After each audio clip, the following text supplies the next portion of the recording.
Hey, what's up, everybody? I want to welcome you to another episode of the DREAMERSPRO Daily Recap, where we give you a recap of all of the hot topics that we covered that day. You can catch them in their long format and also catch it fully streaming for free on Apple Podcasts.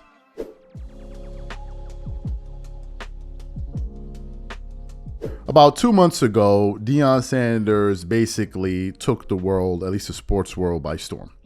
Literally everywhere you went, all we could hear about was Deion Sanders. He was turning, people that were never following college football into believers. People like myself, I don't watch college athletics. He had me, people like my wife, and us tuning in to watch the Colorado football team play games on Saturdays, and there was a lot of excitement. And, Deion Sanders at the time was a magnet. He was a media magnet. Everywhere, he went, there were, media publications about him. He was on shows like ESPN First Take, Undisputed, literally every single week. He was the hottest thing in town. But over time, things started to simmer down as the Colorado football team started losing, games. And as we currently speak, they have a 4-4 record. And with losing, people begin to lose interest. It's just the way that it is. And since then, it's been, ever since he started losing, it's been one thing after the other. People started questioning his coaching style, basically saying that he would always blame his offensive line for every single issue that they had. He was always critical of his players, but he never seemed to place any blame on his son, Shannon Sanders, and people were criticizing that. But then something recently happened. And this is the one that really sparked the controversy, where we're now seeing a lot of his supporters begin to turn on him. What am I talking about? Recently, there was an incident that took place where the Colorado football team was playing against UCLA, and apparently the players had their jewelry stolen in the locker room, right? And this news came out. And Deion Sanders, I guess they made this information public. And then something interesting happened. What happened was a number of months ago, while Deion Sanders was coaching at Jackson State, another incident had taken place where some items were stolen from the locker room. And what happened was, when that incident took place, Deion Sanders went to the public and publicly, cried out for attention and, for people to, to put attention on the situation. And he basically, called out the people that stole his items or whatever it was. But in this particular case, he didn't seem to keep that same energy. So what we want to do is play his initial comments back when he had his items stolen. They were, I think at the time, the items that were, some of the belongings that were stolen was like a boombox or something like that. So what we want to do is play Deion Sanders going off about this while he was at Jackson State, and then we're going to come back and continue on the show. Take a listen to Deion Sanders here. Right now, because I had mixed emotions. We won, kids played really well. While the game was going on, somebody came in and stole every darn thing I had in my locker room, in the coach's office. Oh my God. Yeah. Credit cards, wallet, watches. Thank God I had on my necklaces. How?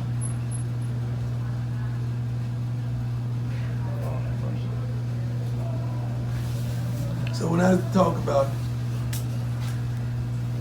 quality, raising the standards, that goes for everyone, man.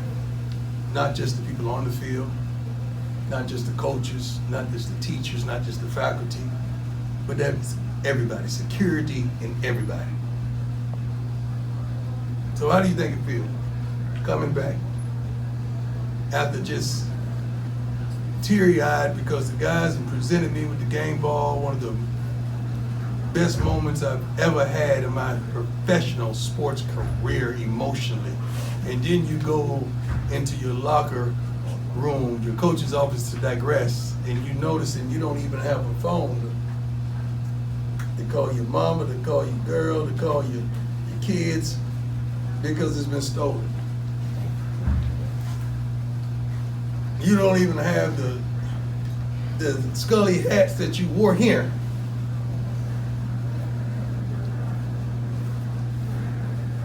We're gonna find out who did it.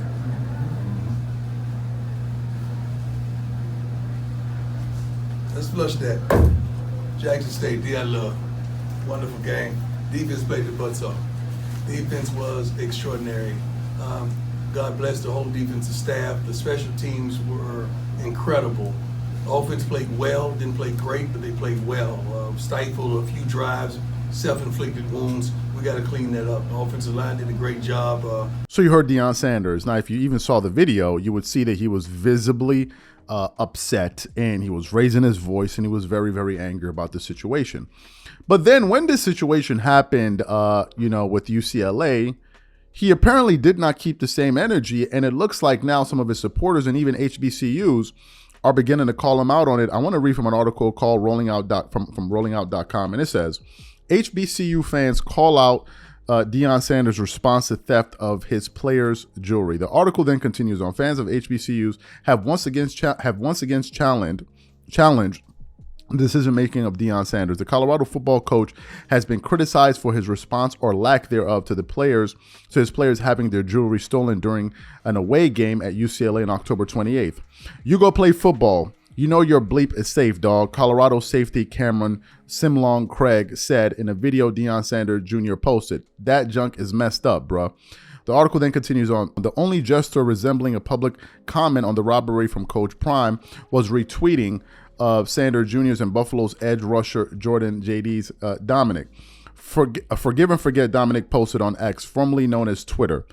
To whoever snuck into the locker room and stole my chain as well as my teammate's chain, I forgive you and wish you nothing but the best. Hopefully you turn your life around with whatever you get for mine, and you learn from this. It's all love. During his early months at Jackson State, Sanders made a video about someone in Jackson stealing his boombox and spent the opening statement of his first post-game press conference going off on someone stealing his belongings during that game. Later, JSU Athletics claimed his items weren't stolen during the game, but misplaced and were returned to him. His boombox was also returned to him. After leaving Jackson, Sanders mentioned the lack of crime in Colorado, hinting at Jackson's Mississippi having a crime problem. Sanders' daughter, Deandra, was also called out for claiming the city had a crime problem. Step to the front, please, because you had so much to say about crime on Jackson State's campus. I need the same energy for this PWI. I need you to slander them the way you did JSU. Raise awareness like you did towards the black school. The article then continues on. On October 31st, Sanders responded. One of the critics calling out his different response to the theft at JCU's versus the Rose Bowl, about which he was initially silent. My brother Sanders posted on X, "Move on with your life. I have, and I am too blessed to be stressed with yesterday's inconsistencies. Y'all talking about two different circumstances. God bless you because he's sure blessing me." Later in the day, Sanders opened the press conference further addressing the situation. Our kids got robbed during the game last week. That's a travesty, Sanders said, according to Jackson. I would expect the NCAA to do something about it. These are college kids. I'm pretty sure they don't know. They don't think about insurance at this point in life. I know the kids will be forthright in what was stolen, and all that stuff should be replaced. This is the Rose Bowl. This is the granddaddy of them all. Well, granddaddy has some money, and I did hear that the home team was robbed as well, and that don't make no sense. Do something about it, NCAA. You do something about everything else. Do something about this one. So that's the article there. It's a pretty long one. So what are my thoughts on this? Well, some folks are upset with Deion Sanders for not keeping that same energy. And by the way, I've been kind of going through the internet, and I've been seeing various people, especially black voices, that are now going at him for various things. I think, as they say, the honeymoon phase is over. This particular issue, though, however, I think some of his supporters do have a point, right? If you're gonna keep that same, if you're gonna have this energy for Jackson State, then have it across the board. As you saw, Deion Sanders try to dismiss it. And people are still upset about it. Overall, this is what I think. Number one, I think these people have a point. Number two, this is what happens when you start losing. You see, winning covers up all of these different things. If it was about winning, we would still be here talking about the winning. He would be on every single television every single day. He'll be on ESPN, Fox Sports, And it would be so much about that it would drown out all of the negative press and all of the negative noise. But given the fact losing is taking place, then these things are now allowed to fester and gain some headway. And now people are going to be talking about it. Do I think that the criticism that people are putting forward towards Deion Sanders is going to affect him in any way? No, I don't think so. Because if it did, I think the initial backlash that he got from leaving Jackson State would have bothered him. But I don't think it will. Ultimately, a lot of the people that were upset at him, some of them ended up supporting him when they saw him doing well at a different program. I think if he continues to win, ultimately people will forget about this because people do have a short memory and people tend to forgive.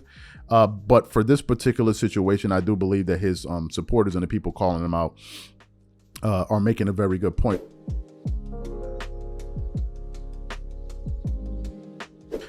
As you guys know, Russell Westbrook has been one of the most disrespected players in the last 12 months in the NBA. Recently, the NBA just released a ranking where they had Russell Westbrook ranked as the 93rd best player. I want to know 92 players that can just go out there and get a triple-double just like that, because that's the last game we saw Russell Westbrook against the Lakers. He got a triple-double, right? So if you're telling me that there are 92 other guys that are capable of putting together a stat line like that, then have at it. I sincerely doubt there are even 25 of them. But anyway, I digress. Russell Westbrook has been disrespected from strength to strength. And one of the people that helped tarnish his legacy over the last year and a half was one Shannon Sharpe. As you guys know, Shannon Sharpe is an avid LeBron James supporter, which means that he will cuss out anybody in the world if it means he has to defend LeBron. He recently did that when Kwame Brown was talking about LeBron's go-to move. He then personalized it about Kwame Brown, started attacking him. That created kind of a back and forth between Shannon Sharpe and Kwame Brown. But during that year and a half when Russell Westbrook was a Laker, Shannon Sharpe was one of those people that was going at Russell Westbrook every single day. And what I didn't like about what Shannon was doing was, number one, he was mischaracterizing the issue. And number two, he was making it seem as if Russell Westbrook was the primary reason that team lost. To me, if you believe that Russell Westbrook was the reason that team didn't even make the play-in tournament, then you have some serious problems. That team just didn't work at all. And I'm not willing to put that on one person. Here's the thing. And here's the issue I'm having with Shannon. Shannon is trying to make it seem as if it is about something that it's not. Yesterday, I was listening to an episode of him on one of his shows, and he was talking about Russell Westbrook with the Lakers versus Russell Westbrook with the Clippers. And he basically tried to summarize it and say that the reason Russell Westbrook is playing better on the Clippers is because there are no expectations. So what we want to do is play exactly what Shannon Sharpe had to say on the show here about Russell Westbrook and why he didn't perform well as a Laker. And then we're going to come back and continue on the show. Take a listen to that there.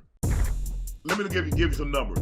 James Harden with the Brooklyn Nets in 80 games, he averaged 23 points, 8 rebounds, 10.5 assists. Ooh. Harden averaged 25 points, 10 assists, 8 rebounds in 45 games without Kyrie. He averaged 26 points, 10 assists, 9 rebounds in 37 games without Durant. You hear them numbers, right? But hold on. Did you listen? Did you hear what I said? Yeah. His numbers exponentially went up. Right. With one or both of the guys out of the lineup. Mm-hmm. So now with Paul George and Kawhi. Now here's the thing that goes unnoticed is Russ is playing extremely well. Yeah. He's always playing well. That's my homie. What's happening, cuz? He's playing extremely well. Yeah. I think the situation was better for him with the Clippers than the Lakers. No, because Clippers or Lakers? He's in a better situation with the Clippers than he was with the Lakers. Right. And I'm happy that he's playing well. Right. But there's a difference between playing well for $4 million and playing so-so for $91 million. You have to understand, when you're making $91 million and you play for the Lakers, there's a different level of expectation that comes along with playing with the Lakers. You look at the Pantheon, Magic, Kareem, Shaq, Kobe, West, Chamberlain, Mikan, all those guys. And so now the expectation and what was expected, you have to understand, what's expected if you put on that Laker uniform, Ocho? Right. I understand. Don't give a damn about no. Look here. All them, and LeBron found this out. They say, we don't care nothing about them 4 MVPs you got over there. We don't care nothing about no 3 finals MVPs. We don't care nothing about all them the championship, the finals you went to. Right. What the hell you gonna do in the purple and gold? Right. It's understandable. But I don't, you know what? To me, honestly, I don't even think the numbers matter, because I don't think the player's thinking about that. Whether I'm making $4 million, whether I'm making $91 million, I'm still putting in the same work each and every day, hoping to get the results of the work. Yes. That comes to fruition when it's time to play in the games. You know, Russ couldn't help that. It's not the fact that he's in a better situation. Sometimes things don't go the way you want them to when you put in the work you're supposed to. Right. That's just the nature of the beast. And it didn't, but right now he's playing well. I'm happy for him. He's always been able to play well. There's nothing wrong. He gonna play things, hard. Things were just magnified because he was playing with the goddamn Lakers. That's all. So see, and guess what? The criticism is also magnified, because you have to understand, you play in OKC, you play in Houston, you play in Washington. The criticism and the likes, you're on national television at least 40 times a year. You play with the Lakers. And so when you turn the ball over 7, 8 times, or you airball a couple of shots, and you go 7 for 28, or you go 2 for 17, people are going to talk. Right. So basically, it's basically the same instance with Dak being a part of the Cowboys. Yes. There are certain teams that you play for that move the needle much more than others, where and the expectation, regardless of how you're playing elsewhere, it's magnified when you're playing for those teams.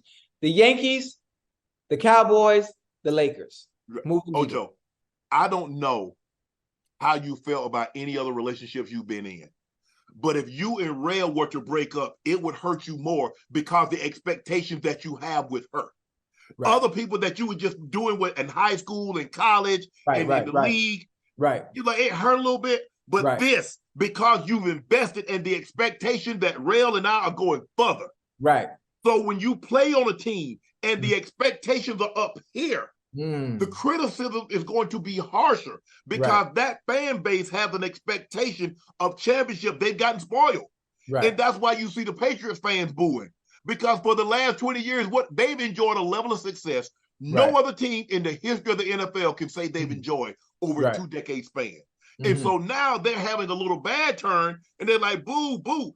I remember when the Patriots, when people would say, if you weren't playing well, we're going to trade your ass to the Patriots. We're going to trade you to the Patriots. We're going to trade you to the Bengals, or we're going to trade you to the Colts. That's what they would say. So that's how bad it was in those places. You didn't want to get traded in any of those places. And then now you had unparalleled, since Mr. Kraft has taken over, brought that team. I think he brought it in like 94, 93, 94. And then they go to the Super Bowl, although they'll lose to the Packers in 96. And then you know what happened in 2001 up until Brady left. So, man, but I'm happy for Russ that he's at a place, he's home, he's wanted to be home. But I think the thing is, the Lakers was a team. He rooted for Shaq and Kobe. He he went to those parades, and to put that jersey on. And it hurt. And he won't ever say this, but it hurt him that the community that he grew up in and the team that he rooted for, that the fans felt the way they felt about him, because it didn't go as the way they thought it would. So you heard what Shannon Sharpe had to say. Here's my issue with what he said. I think that he's mischaracterizing the problem. For Shannon Sharpe to say that the reason Russell Westbrook didn't perform well was due to the pressure that he felt as being a Laker is absolutely ass backwards logic. Russell Westbrook, before he joined the Lakers, was already a top 75 guy. Russell Westbrook, before he joined the Lakers, was a player that had already gone to the finals. Russell Westbrook, before he joined the Lakers, was a team that was he had already been on teams in Oklahoma City that was expected to make it to the NBA Finals. When they blew that 3-1 lead against the Golden State Warriors, they were supposed to be a team that went to the NBA Finals. So for him to say that, he totally lost me, number one. Number two, you mean to tell me, okay, so you replace Russell Westbrook with D'Angelo Russell, and D'Angelo Russell, the pressure's not too much for him, or Anthony Davis, the pressure wasn't too much for him. What had AD done prior to him getting to the Lakers? Help me figure this out. What had he done prior getting to the Lakers? Absolutely nothing. He was putting up great stats, but doing nothing in the Western Conference. So to me, I think that's wrong. Secondly, The reason Russell Westbrook did not work in LA was because it wasn't a good fit, which was something you yourself said before the trade even went down. You said you don't see how it was a good fit. That essentially Russell Westbrook and LeBron play the same position, which they do. They have a very similar game, except LeBron's game he does it much, much better than Russell Westbrook does. And LeBron has a higher basketball IQ than Russell Westbrook. This is not even up for discussion. But to say that the reason Russell Westbrook didn't play well was because of the pressure, are you freaking... So why would it be that Russell Westbrook was the only one experiencing the pressure? Do you know how many Hall of Famers on that Laker roster? You had Anthony Davis, you had LeBron James, you had Russell Westbrook, you had Dwight Howard, you had Carmelo Anthony. Those are 5 Hall of Fame players. But Russell Westbrook was the one that felt all of the pressure. He couldn't handle the expectations. That's number one. Number two, so help me figure this out. Now Russell Westbrook is playing with the Clippers, and the Clippers are they don't have expectations to win a championship. Are you freaking kidding me? Do you know that if the Clippers don't make it to the finals this year and ultimately win it all, they're going to blow up that roster? You want to tell me that they don't have any pressure on them to deliver? With all of the resources that have been pumped into that team and invested into that team by Steve Ballmer and these guys, they're not under any championship pressure? I don't get it. How could that be the issue? How could that be? The fact of the matter is he wasn't a good fit. The reason he is playing better on the Clippers has nothing to do with pressure. It has everything to do with a basketball fit. That is all. The Clippers roster have a roster that's more conducive to the skill sets and strengths that Russell Westbrook has. The Lakers had no shooting. You couldn't have a lineup, a starting 5, with both Russell Westbrook and LeBron James in the starting 5 when both of these guys don't really play off the ball well. You heard LeBron James say the other day when they were playing in the game, I can run the point too. LeBron is not a guy that plays off the ball well. Neither is Westbrook, and you didn't get these two guys and you put them in the same starting 5. What did you expect to happen? Obviously, Russell Westbrook's game was going to take a hit because LeBron's game was not going to. We knew this already. So for him to say, oh, he couldn't handle the pressure, that's a bunch of nonsense. Russell Westbrook is one of the most confident players we have ever seen. He is one of the most for you to average a triple-double 4 times, you got to be a confident player. So I don't want to hear anything about he crumbled under the light. So when they made it to the Western Conference Finals, you mean to tell me D'Angelo Russell had more confidence than Russell Westbrook? You mean to tell me that Austin Reeves could handle the pressure better than is this what we're saying? This again is another way to diminish. Let him go. You wasn't feeling dude when he was on your team. Let him go. Why are you even still talking about him? Why are you even still talking about him? He's not even on the Lakers no more. Why are you still talking about him? Let him live. He's not even on the Lakers anymore. Let him live. My goodness, man. These dudes just won't let it go. Let it go. It's over. Let him go. Like, come on. Like, what's going on?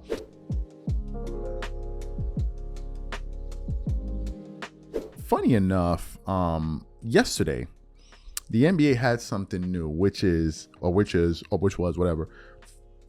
the new Playin Tournament, right? And leading up to this Playin Tournament, I really didn't understand how it worked. But when I was watching it yesterday, you could see that there was a lot of excitement and confusion at the same time, right? When I tuned in and I saw the Milwaukee Bucks, I forgot the team that were playing, the Milwaukee Bucks versus the New York Knicks, I immediately saw the court. And the first thought that came to my mind was, wait, do they have that championship thing in the middle of the court because they won the championship? And then I saw the different colors. I'm like, okay, wait a minute. No, this is something different. Then I started looking at the jerseys. I'm like, wait a minute, this is something different. And then I tuned into some other games. I saw the Chicago Bulls Brooklyn Nets game, and I saw the arena, and I was like, whoa, this is a totally different vibe. And I was like, okay, this is the new Playin Tournament that we have going. Now, what does this have to do with the topic of this video? Well, it has a lot to do with it. Why? Because as you guys know, the NBA has had a problem over the last few years.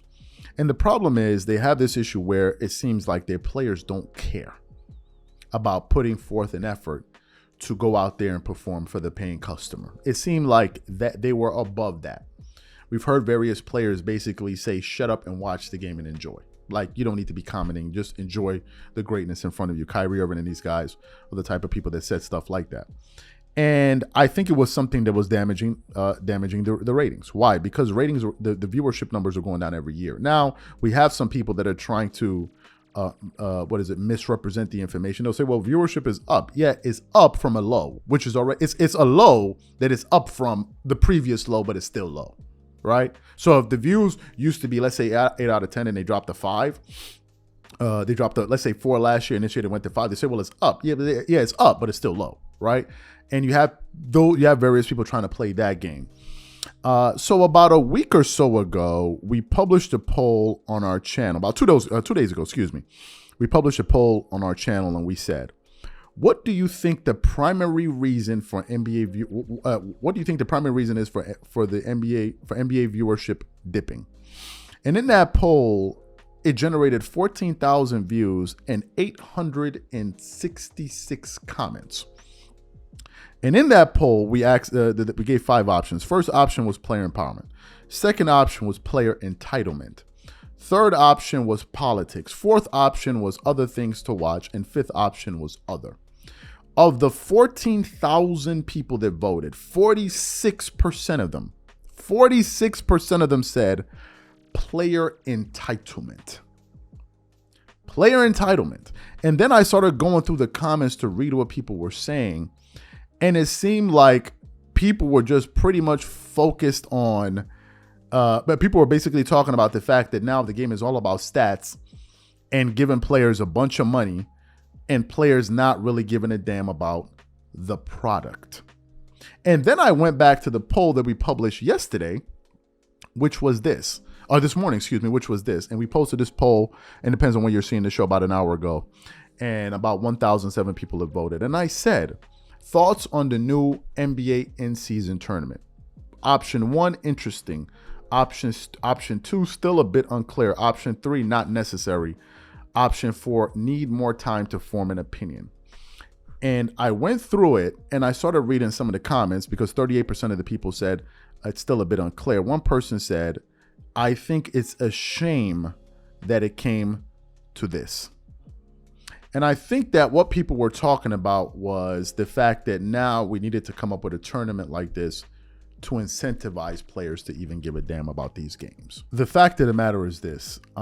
This is an incentive-based thing that the NBA is doing, number one. And number two, they're doing it to sell a new product to new sponsors that would generate more revenue. And I think that the NBA knew that if they didn't incentivize these guys monetarily, they simply would mail it in. What am I talking about? For those of you who don't know, the winning team has an overall prize or prize pool or whatever you want to call it of $18 million. $18 million. If your team wins this tournament, the Playin Tournament, the NBA Cup, excuse me, each player is going to be awarded with $500,000 per player. So there's a financial incentive, number one. Number two, the coaches are also going to get some money as well out of this. Now, here's a wrinkle that I didn't expect. When I was watching the games yesterday and I saw bits and pieces of various games, what surprised me was the competitive fervor in the game. These guys were competing. You could see some of their competitive juices coming up, kind of activating, and guys were really trying to win. And I think that is a beautiful thing. And in that way, it's brilliant what the NBA is doing, because ultimately these people are competitors. They are very, very competitive. For you to make it to that level, at the professional level, you have to be hyper competitive. You have to be a hyper competitive individual. So it was refreshing to see these guys, at least from a competition standpoint, taking it seriously. I was listening to Damian Lillard at the end of the game, and he had some very interesting comments where he was essentially saying, listen, it was a bit confusing, but you could tell that there was an energy in this arena. Even though we can't really understand what this energy is, there's an energy in here. And I think that is a good thing. I think it's a good thing. But to the poll itself, I think it's quite telling that the majority of those people, and I think if you open up that poll to a wider pool, let's say 100,000 people, I think it will still continue to trend in that direction. I think it's still telling that a lot of these people think that the reason that the viewership numbers are going down is because of player entitlement. And I think there's some real truth to that. If you look at the last All-Star game, Coach Mike Malone said it was the worst basketball game he had ever seen in his life. That's what Coach Mike Malone, we're talking about professional NBA players, and you have a head coach at the NBA level saying that this was the worst basketball game he had ever seen because the guys simply didn't care. They just didn't care. They couldn't be bothered by it. And I'll never forget hearing Shai Gilgeous-Alexander basically say, if you want players to take it more seriously, incentivize us, money talks. That is damn right. That is downright shameful. You're earning tens of millions of dollars to already be in the NBA, and you're now talking about the NBA needs to pay you more money for you to be incentivized to go out there and compete. I mean, that was very, very shameful. So for these guys to say that, I think the NBA knows that it has a problem, and I think by them implementing this, apart from the monetary gains that they could potentially gain down the line, I think it solves an issue here where these guys need to take this thing more seriously. Now, they said whoever wins, some of this goes towards their regular season record. I don't know how that works. I have to wait and see how it all works. I think this thing continues on because they play every Tuesday and Saturday. We're going to learn more information about it as it goes. But I think the NBA realizes it has a problem, and they're solving it in a very brilliant way, because they did have a problem. And for the fans to have that sentiment, which essentially they're saying that they feel like the players don't care, that is a problem. Because if the customers don't feel like their money is being valued, you have a very, very serious problem. You're not going to be in business for long if you don't value your customers. I'm sorry. And the NBA noticed that, and I think they're doing something to rectify the issue that they have in front of them. So to me, to me, I think it's brilliant. So what I want to know from you guys, number one, what do you think about the Playin Tournament? What are your initial thoughts? Number two, what do you think about the results of that poll where people are basically saying that, listen, player entitlement, the fact that these guys are not playing defense, is a three-point shooting contest, is really affecting the viewership? Whatever you guys think, please leave your thoughts and comments in the comment section. We catch you guys on the next show. Peace.